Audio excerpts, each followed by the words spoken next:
গল্পের লেখক হলেন ষষ্ঠীপদ চট্টোপাধ্যায়, যিনি জন্মগ্রহণ করেছিলেন 1941 সালের 9ই মার্চ হাওড়ায় এবং তার মহাপ্রয়াণ ঘটে 2023 সালের 3রা মার্চ হাওড়াতে। তার প্রতি গভীর শ্রদ্ধা নিবেদন করে শুরু করছি আজকের গল্প রহস্য রজনীগন্ধার।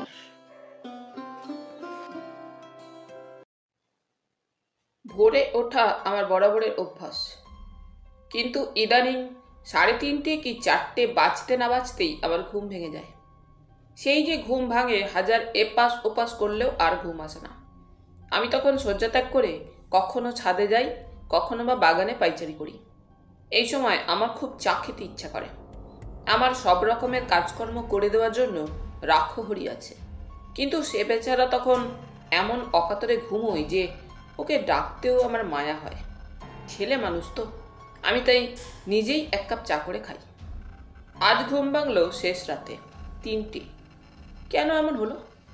অথচ খুব একটা বেশি রাতেও ঘুমোইনি। যাই হোক, ঘুম থেকে উঠে মুখে চোখে জল দিয়ে চায়ের একটু ব্যবস্থা করে যখন জানালার ধারে এসে দাঁড়িয়েছি, তখনই বাইরের দিকে তাকিয়ে হঠাৎই মনে হলো, ঘুম যখন ভাঙেই আর উঠতেও যখন হয়, তখন এইভাবে বদ্ধ ঘরের মধ্যে আটকে না থেকে একটু মর্নিং ওয়াক করে নিলে কেমন হয়। মনে হওয়া মাত্রই আমার শরীরচর্চার সঙ্গে আর একটা নতুন মাত্রা যোগ করে দিলাম। ডেকে তুললাম রাক্ষহরিকে। ওকে দরজায় খিল দিতে বলে আমি বাইরে বেরোলাম। এখনো চারিদিক অন্ধকারে ঢাকা, চৈত্রের প্রথম, তবুও মনে হচ্ছে যেন মধ্যরাত। পাখিরা সবে যাচ্ছে।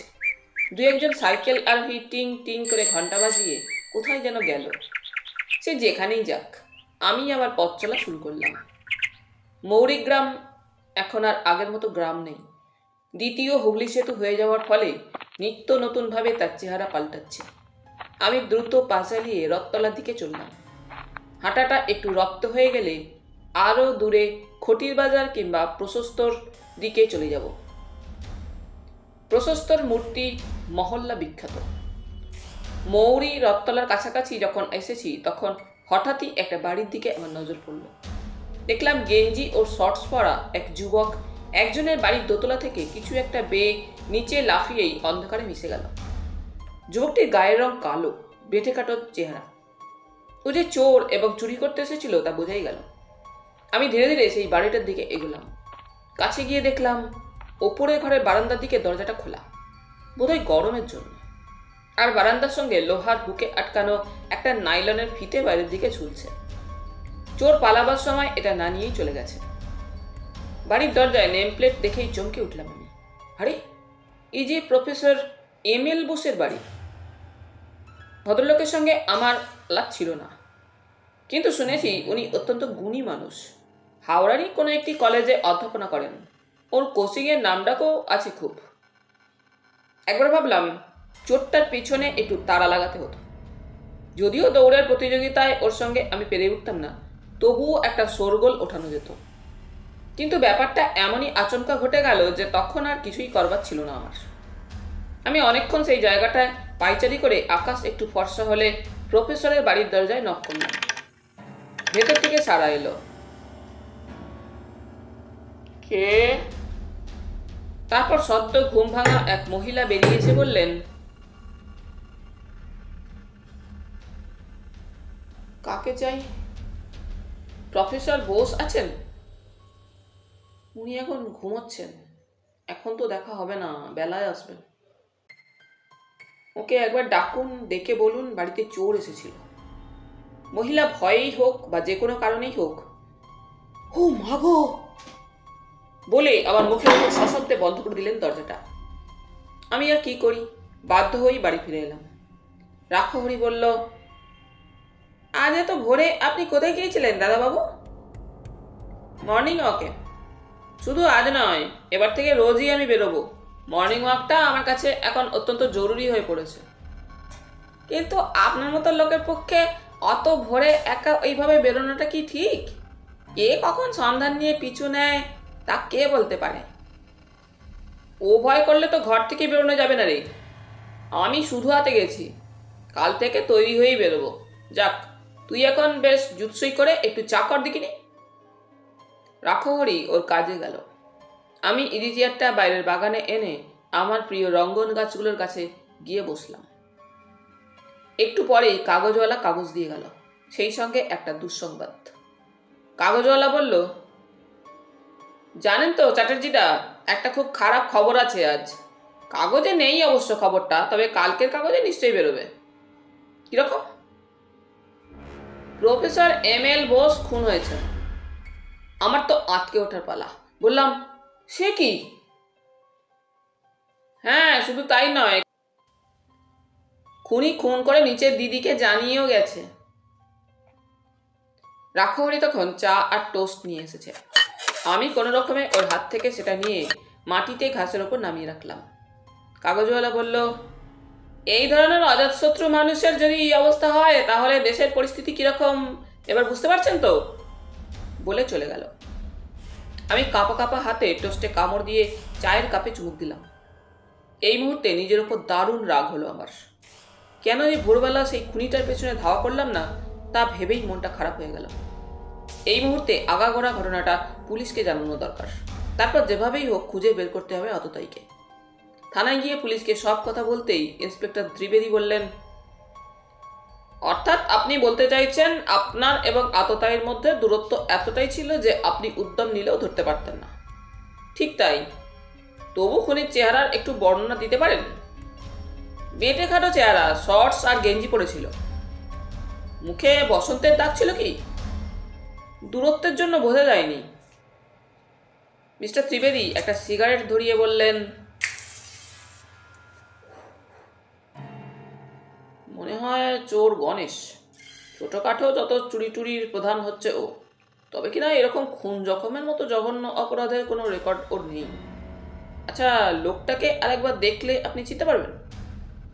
না পারাই স্বাভাবিক। আমি যখন রথতলার বাঁকের মুখে এসেছি ও তখন দড়ি বেয়ে ঝুপ করে নেমে পালালো। ত্রিবেদী একটু গম্ভীর হয়ে বললেন, ঠিক আছে, চলুন একবার ঘটনাস্থলে যাওয়া যাক।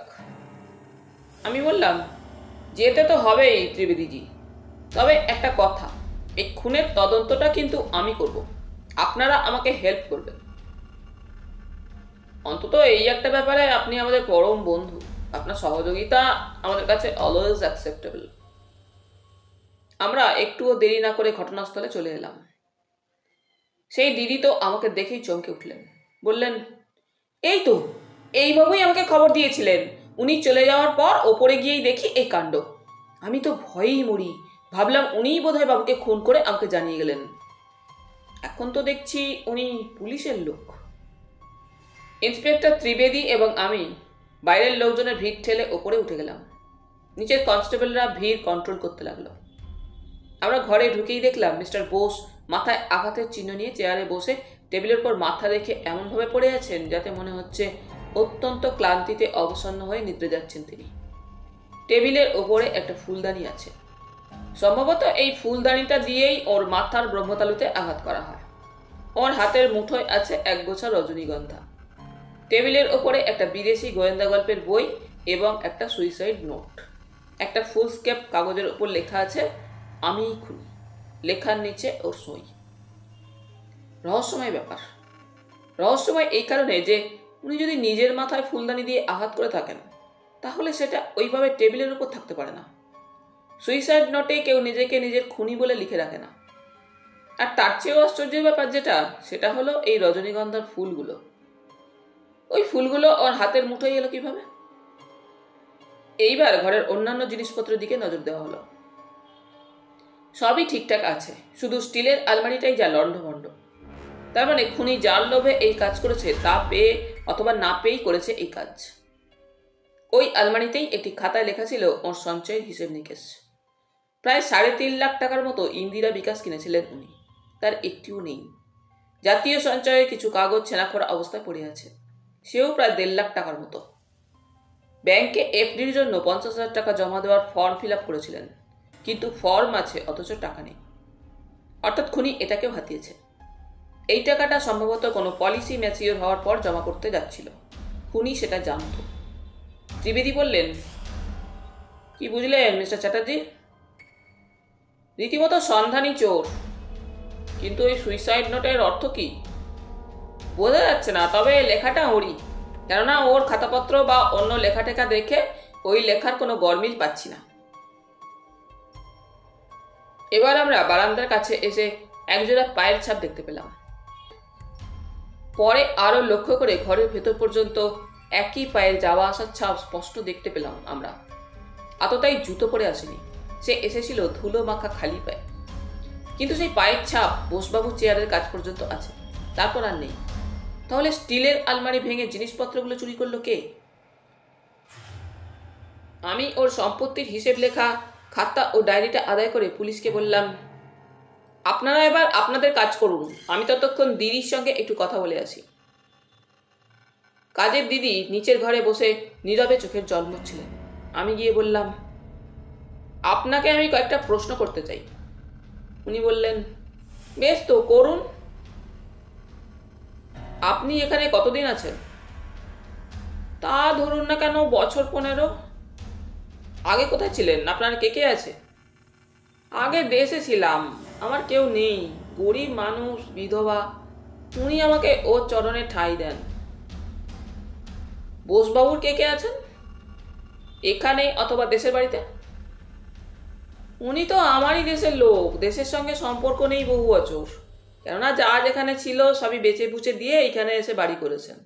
ওরও কেউ কোথাও নেই। বিয়ে করেছিলেন, ছেলেপুলে হয়নি। বৌদিমণি মারা গেছেন ক্যান্সারে। তারপর উনি আর বিয়েও করেননি। তবে কিছুদিন ধরে বলেছিলেন অবসর নেওয়ার পর থেকে তীর্থে তীর্থে ঘুরবেন। তা তীর্থে যে উনি চলে গেলেন বাবা, তা কে জানে। আচ্ছা, সম্প্রতি ওর সঙ্গে কি কারো মনোমালিন্য হয়েছিল? না বাবা, সকলে ওকে দেবতার মতো ভক্তি শ্রদ্ধা করত। কাল উনি কখন ফিরেছেন? কতক্ষণ কাজ করেছেন? কে কে দেখা করতে এসেছিল ওর সঙ্গে?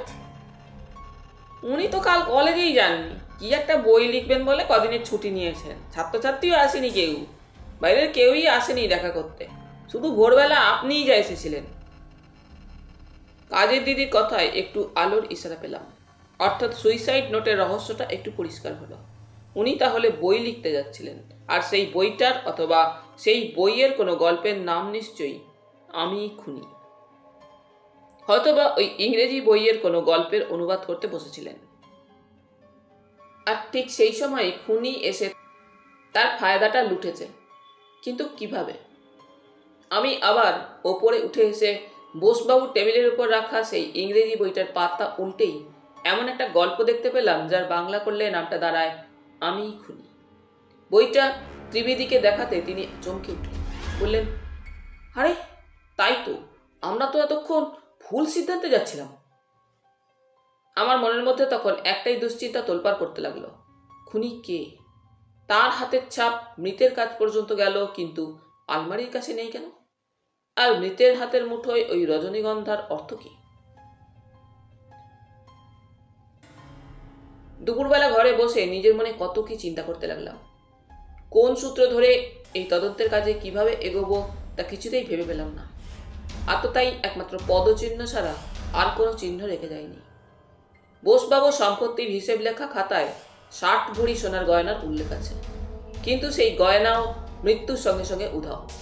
অথবা একজন বিদগ্ধ পণ্ডিত এমন অমূল্য সম্পদ লকারে না রেখে কেন যে ঘরে রেখেছিলেন তা ভেবে পেলাম না। হয়তোবা এইসবের প্রতি কোনো মোহ ছিল না, তাই। যাই হোক, আমি যখন বসে বসে এই নিয়ে মাথা ঘামাচ্ছি, ঠিক তখনই টেলিফোনটা সশব্দে বেজে উঠল। ফোন ধরতেই ত্রিবেদীর কণ্ঠস্বর ভেসে এলো, মিস্টার চ্যাটার্জি, শিগগির একবার আসুন, বোধ হয় আপনার খুনি ধরা পড়েছে। বোধ হয়? তবুও আমি এক মুহূর্ত দেরি না করে থানায় এলাম। দেখলাম বেটেখাটো চেহারার একজন লোককে লক আপে রাখা হয়েছে। এই চোর গণেশ লোকটাকে এই এলাকায় বহুবার দেখেছি, তার নাম জানতাম না। আমাকে দেখেই কেঁদে ফেলল সে। বলল, আমাকে বাঁচান বাবু, আমি সম্পূর্ণ নির্দোষ। সুযোগ পেলেই ছোটখাটো চুরি টুরি একটু একটু করে থাকি বটে, তবে এই সমস্ত খুন খারাপির ব্যাপারে আমি নেই। দরকার হলে আপনারা পুলিশ কুকুর আনান, দেখবেন সে আমার দিকে ফিরেও তাকাবে না। শুধু আমি কেন, ওকে খুন করবে এই অঞ্চলে এমন কেউ নেই। আমি চোর গণেশের পা থেকে মাথা পর্যন্ত দেখে বললাম, এ লোকটাকে ছেড়ে দিতে পারেন। এর পায়ের সঙ্গে ওই ঘরের ভেতরে পায়ের ছাপ মিলছে না। তার এক পায়ে 6টা আঙুল ছিল। এই কথা শুনেই লাফিয়ে উঠল চোর গণেশ। কি বললেন বাবু, 6টা আঙুল ছিল? বাঁ পায়ে কি? ত্রিবেদী উৎসাহিত হয়ে বললেন, হ্যাঁ হ্যাঁ, বাঁ পায়ে। তুমি চেনো তাকে? চিনি মানে? ওর যাওয়ার কলার ধরে এখনই ওকে টেনে আনছি আপনার কাছে। সামান্য কটা টাকার লোভে শেষ পর্যন্ত এই কাজ করলো। ওকে? সুবল বাঘ ঘরামির কাজ করে। আমি এখনই টেনে আনছি ওকে। 2 নম্বর বস্তিতে ঘর চাইতে গেছে ও। চোর গণেশকে ছেড়ে দেওয়া হলো। লোকটা বোধহয় ম্যাজিক জানে। ঘণ্টাখানেকের মধ্যেই সে মারতে মারতে যাকে নিয়ে এসে হাজির করলো তার নাম সুবল বাঘ। সুবল প্রথমেই এসে ত্রিবেদীর পায়ের ওপর লুটিয়ে পড়ল, তারপর আমার পায়ে। বলল, অপরাধ নেবেন না হুজুর, আমি চোর বটে, তবে খুনি নই। ত্রিবেদী বললেন, তাহলে কি সাধু? আমি ইশারায় ত্রিবেদীকে চুপ করতে বললাম। সুবল বলল, হুজুর, কাল অনেক রাতে বেগড়ি থেকে একজনের ঘর ছেড়ে খটির বাজারে বন্ধুদের সঙ্গে আড্ডা দিয়ে বাড়ি ফিরছিলাম। এমন সময় হঠাৎ দেখি সুন্দরপানা এক ভদ্রলোক বাবুর বাড়ির দোতলা থেকে কি একটা বেয়ে নামলো। তার কাঁধে ছিল একটা ঝোলা ব্যাগ, পায়ে মোজা। নিচে নেমেই জুতো পরে একটা ভটভটিতে চেপে কোথায় যেন চলে গেল। বাবুর ওপরের ঘরে তখন আলো জ্বলছে। আমি তখন ব্যাপারটা কি হলো তা বোঝবার জন্য কাছে গিয়ে দেখি একটা নাইলনের ফিতে ওপর থেকে ঝুলছে। দেখেই কেমন সন্দেহ হলো। আমাদের মতো চোরেরা ফিতে ধরে ওঠে না, আবার ভটভটিতেও চাপে না। তাই কৌতূহলী হয়ে সেই ফিতে ধরে ওপরে উঠেই দেখি ওই কাণ্ড। বাবু টেবিলের ওপর হুমড়ি খেয়ে পড়ে আছেন, 2 চোখ বোঝা। আস্তে করে 2বার ডেকে সাড়া না পেয়ে বুঝলাম বাবুর দেহে প্রাণ নেই। টেবিলের উপর ফুলদানিটা কাত হয়ে পড়েছিল। ঘরের মেঝে ফুলদানির জল। সেটাকে ঠিক করে রেখে গায়ে হাত দিয়ে দেখলাম শরীরে তখনও উত্তাপ আছে যদিও, তবুও উনি মৃত। আমি তখন আলোটা নিভিয়ে দিলাম, কেননা দারুণ ভয়ে হাত পা তখন কাঁপছে আমার। যদি কেউ নামবার সময় আমাকে দেখে ফেলে তাহলে আমাকেই খুনি ভাববে। তাই কোনো রকমে পালিয়ে বাঁচলাম, কিন্তু বেঁচেও কি রেহাই পেলাম? আমার পায়ের ছাপের জন্য ধরা পড়ে গেলাম। বাবুরা, বিশ্বাস করুন, আমি সম্পূর্ণ নির্দোষ। আমি বললাম, তুমি তখন ওই লোকটাকে নামতে দেখে চেঁচালে না কেন? ভয়ে, কেননা ওই জোয়ান লোকটা আমার উপর ঝাঁপিয়ে পড়লে আমি ওর সঙ্গে পেরিয়ে উঠতাম না। তাছাড়া ওইসব লোকের কাছে গোলাগুলিও থাকে। তুমি তখন পুলিশে খবর দিতে পারতে। ত্রিবেদী বললেন, যাক, এসব তো হলো। এখন ওই বাবুর ঘর থেকে কি কি জিনিস চুরি করেছিলে তুমি? হুজুর, মা বাপ। ওই খুন দেখেই আমার সব কিছু তখন মাথায় উঠে গেছে। তাছাড়া ওই সমস্ত নামি দামি লোকের ঘরে চুরি করবার মতো দুর্মতি আমার হয় না বাবু। আসলে হয় কি, পেটে টান পড়লে তখনই। যাই হোক, সুবলের অকপট স্বীকারোক্তি বিশ্বাসযোগ্য বলেই মনে হলো, কেননা অমৃতের কাজ পর্যন্ত যে গিয়েছিল সেই প্রমাণ আমরাও পেয়েছি।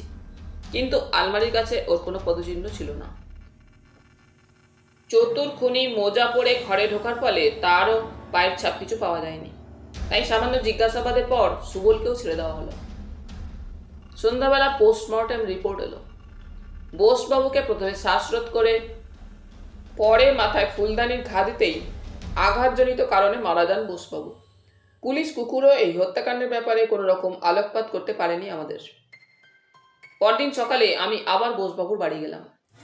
কাজের দিদি তখন অত্যন্ত কান্নাকাটি করছিলেন। বললেন, বাবা, তুমি আমার ছেলের মতো। এই অনাথিনীর একটা ব্যবস্থা করে দাও বাবা। আমাকে কোনো একটা আশ্রমে পাঠিয়ে দাও। কেউ কোথাও নেই আমার।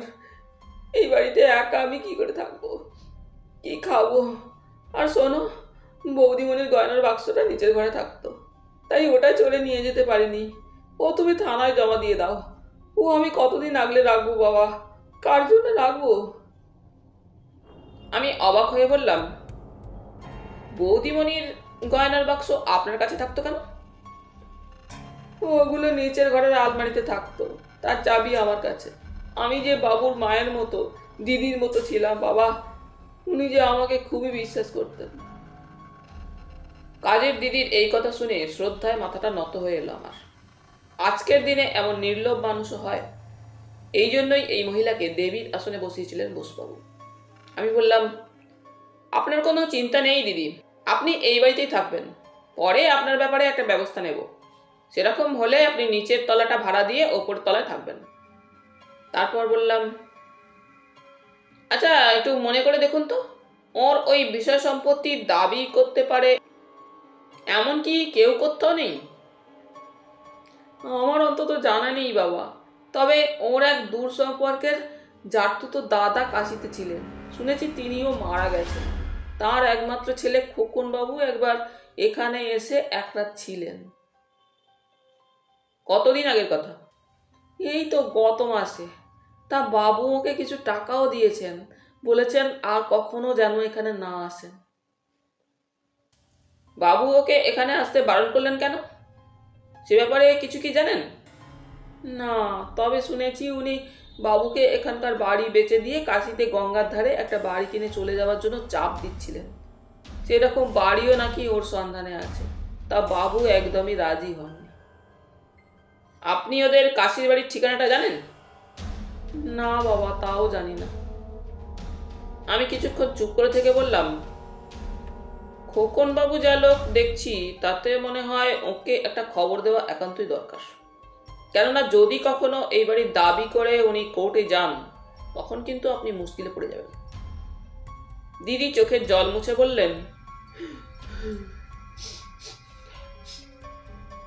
আমার আর মুশকিল কি বাবা, যাদের যা পাওনা তারা তাই নেবে। আমাকে দয়া করে থাকতে দেয়, দেবে না দেয় তোমরা কোনো একটা আশ্রমে পাঠিয়ে দিও আমাকে। শেষমেশ ভিক্ষে করব, তাও যদি না জোটে গঙ্গার জল তো আছেই বাবা। আমি তখন দিদিকে বললাম গয়নার বাক্সটা দেখাতে। দিদি আলমারি খুলে বাক্স বের করে দেখালেন। ওই আলমারিতেও অনেক পুরানো কাগজ ও চিঠিপত্র ছিল। হঠাৎ একটি চিঠি দৃষ্টি আকর্ষণ করলো আমার। চিঠিটা লিখেছেন নিশিকান্ত বসু, সম্ভবত জারতুতো দাদা।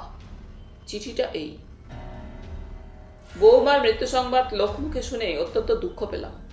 আরও দুঃখ পেলাম তুমি দেশের পাট চুকিয়ে হাওড়ায় বাড়ি কিনেছো বলে। তাই আমার অনুরোধ, যদি তুমি কাশীর এই বাড়িটা কিনে রাখো তাহলে এই বৃদ্ধ বয়সে আমি একটু নিশ্চিন্ত হই। তোমার বাড়ি তোমারই থাকবে, ভবিষ্যতে কাজে লাগবে। আর আমি বেঁচে যাই ভাড়া গোনার হাত থেকে। মাত্র 25,000 টাকা হলেই বাড়িটা কিন্তু তোমার হয়ে যায়। ছেলেটাকে মানুষ করতে পারিনি, আমার জীবনের এইটাই চরম ব্যর্থতা। আমি চিঠিটা পকেটে রেখে গয়নার বাক্সটা দিদিকে ফেরত দিলাম। বললাম, এখনই এটা থানায় জমা দেওয়ার কোনো প্রয়োজন দেখছি না। সাবধানে থাকবেন, বাড়ির বাইরে যাবেন না, আর অচেনা কেউ এলে বাড়ির দরজা খুলবেন না। দিদি আমার কথায় সায় দিয়ে হ্যাঁ বললেন। আমি বাড়ি ফিরে এলাম। এসে আবার বোসবাবুর ডায়েরিটা নিয়ে বসলাম। 1 মাস আগের একদিনের পাতায় লেখা আছে, পুরানো পরিচয়ের সূত্র ধরে খোকন এসে হাজির। প্রথমে ওকে চিনতেই পারিনি, পরে পরিচয় দিতে চিনলাম। ও কাশীর একটি 4 লাখ টাকার বাড়ির দালালি করতে এসেছে। আমাকে ওই বাড়িটা কেনবার জন্য বিশেষভাবে চাপ দিতে লাগলো, কিন্তু আমি রাজি হলাম না। শেষমেশ ও আমাকে ওর নানা রকম বিপদের কথা বলে 10,000 টাকা চাইল। আমি ওকে তাও দিলাম না। বললাম, আমার সব টাকাই এখন ব্যাংক ও পোস্ট অফিসে ডাবল ইনভেস্টমেন্টে আছে। এমনকি ওর বিশ্বাস উৎপাদনের জন্য আলমারি থেকে কাগজপত্রগুলো বের করে দেখালাম। তারপর 1,000 খানেক টাকা ওর হাতে দিয়ে বিদায় করলাম এবং এও জানালাম ভবিষ্যতে আর কখনো যেন ও আমাকে এইভাবে বিরক্ত করতে না আসে। এই ডায়েরি পড়ে মনে মনে আমি স্থির করলাম, যেভাবেই হোক একবার কাশিতে গিয়ে ওই খোকন বাবুর সঙ্গে আমাকে দেখা করতেই হবে। ঠিকানা না থাকলেও পাড়ে ঘাটের ওদের সেই পুরানো বাড়ি থেকেই শুরু হবে আমার অনুসন্ধান। একান্ত খুঁজে না পাই, তদন্তের কাজে গিয়ে বারাণসী ভ্রমণ তো হবে। জয় বাবা বিশ্বনাথ। কিন্তু ভাগ্য আমার এতই ভালো যে কাশী যাত্রা আর করতেই হলো না। হঠাৎ সন্ধ্যাবেলা এক অবাঙালি যুবক দেখা করতে এলো আমার সঙ্গে। আপনি মিস্টার অম্বর চ্যাটার্জি, মানে প্রাইভেট ডিটেকটিভ? হ্যাঁ আমি। আপনার পরিচয়? আমার নাম শিবকুমার শর্মা। আমার বাড়ি বারাণসীতে, আমি সালকিয়ায় থাকি। কি ব্যাপার বলুন তো? শুনলাম আপনি নাকি মিস্টার বোসের খুনের ব্যাপারে তদন্ত করছেন। তা এই ব্যাপারে আমার বন্ধু খোকনবাবু একটু দেখা করতে চান, কেননা মিস্টার বোসের ওই বাড়ি এবং তার অন্যান্য সম্পত্তির ওই এখন একমাত্র দাবিদার। আপনার সেই বন্ধুটি কোথায়? বাইরে অপেক্ষা করছে। বাইরে কেন? ভেতরে নিয়ে আসুন। আসলে এই মর্মান্তিক সংবাদে ও খুব ভেঙে পড়েছে। মাসখানেক আগে একবার ও এখানে এসেছিল, সেই শেষবার। ঠিক আছে, ওকে আসতে বলুন। রহস্যের গন্ধ পেয়ে আমি অস্থির হলাম। একটু পরেই শিবকুমার যাকে নিয়ে ভেতরে এলো, সুবল বাগের বর্ণনার সঙ্গে তার হুবহু মিল। ওরা ঘরে এসে আসন গ্রহণ করতে বললাম। আপনারই নাম খোকনবাবু? হ্যাঁ, ভালো নাম রজনীকান্ত বোস। কিন্তু আপনি যে সেই লোক, তার প্রমাণ কি? আপনাকে চেনে এমন কেউ কি আছে এখানে? শিবকুমার বলল, কেন, আমি আছি। আমি তো আপনাকে চিনি না। তারপর ওদের দুজনের আপাদমস্তক আরেকবার নিরীক্ষণ করে বললাম, আচ্ছা, ওই বাড়িতে যে কাজের দিদি আছেন, তিনি কি চিনবেন আপনাকে? খোকনবাবু বললেন, চিনবেন না মানে? মাত্র 1 মাস আগে আমি এই বাড়িতে এসে এক রাত কাটিয়ে গেছি। এত তাড়াতাড়ি ভুল হবে কি করে? আমি এসেছিলাম দাদাভাইকে বুঝিয়ে সুঝিয়ে কাশিতে নিয়ে যাব বলে। তা ওই মহিলার চক্রান্তেই সেটা হলো না। আমার দৃঢ় বিশ্বাস ওই মহিলাই সম্পত্তির লোভে খুন করিয়েছেন আমার দাদামণিকে। কি এমন সম্পত্তি ছিল যে তার লোভে মহিলা এই কাজ করতে যাবেন? কি ছিল না? 3.5 লাখ টাকার ইন্দিরা বিকাশ, 2 লাখ টাকার কিষাণ বিকাশ, জাতীয় সঞ্চয় সার্টিফিকেট, ব্যাংকে এফডিতে লক্ষাধিক টাকা, আর ছিল প্রচুর সোনার গয়না। ওই মহিলা সব কিছুরই সন্ধান জানেন। তাছাড়া দোতলা ওই বাড়িটারও দাম নেহাত কম নয়। আমি বিস্মিত হবার ভান করে বললাম, এ বাবা, আপনি মাত্র 1 রাতে এই বাড়িতে থেকেই সব কিছু জানতে পেরেছেন? আসলে উনি আমাকে অত্যন্ত ভালোবাসতেন, তাই বিশ্বাস করে কথা আমাকে বলেছিলেন, এবং এও বলেছিলেন শিগগিরই উনি এইসবই আমার নামে উইল করে দেবেন। এই কথা জানতে পেরেই ওই মহিলা এই সর্বনাশ ঘটিয়েছেন। সর্বনাশ যে কে কিভাবে ঘটালো তা ভগবানই জানেন। কিন্তু রজনীবাবু ওরফে খোকনবাবু, ওর ডায়েরি যে অন্য কথা বলছে। আপনার কথার সঙ্গে তো তা মিলছে না। কি লিখেছেন উনি ডায়েরিতে? সেই কথা নাই বা শুনলেন বলে একটুক্ষণ চুপ করে বসে থেকে বললাম, জাস্ট এ মিনিট, ছেলেটাকে একটু চা করতে বলে আসি। বলে উঠে গিয়ে রাখাহরিকে যা করতে হবে তা বুঝিয়ে দিলাম। ও ঘাড় নেড়ে ওর কর্তব্য পালনে চলে গেল। আমি আবার ঘরে এসে ওদের সামনে বসে বললাম, বোসবাবুর মৃত্যু সংবাদটা আপনারা কিভাবে পেলেন? খোকনবাবু বললেন, কেন, খবরের কাগজ মারফত পেয়েছি।